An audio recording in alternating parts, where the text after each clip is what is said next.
ஸ்ரீ புத்தர் திருக்கோவிலில் ஏராளமான பக்தர்கள் சிறப்பு பிரார்த்தனை செய்து வழிபாடு செய்தனர்.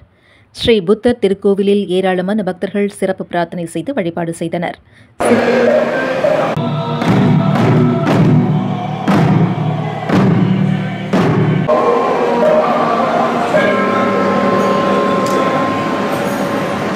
சிவகங்கை மாவட்டம் பாகனேரியில் அமைந்துள்ள புத்தர் திருக்கோவிலில் பக்தர்கள் சிறப்பு பிரார்த்தனை மற்றும் வழிபாடு செய்தனர்.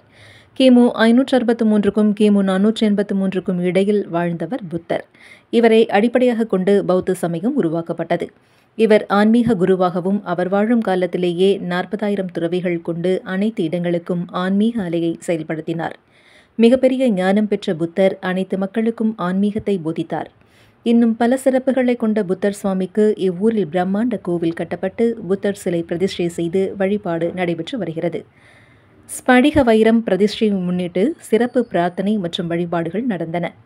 முன்னதாக புத்தர் சுவாமிக்கு நாணயம் மாலை அணிவித்து சிறப்பு அலங்காரம் நடைபெற்றன.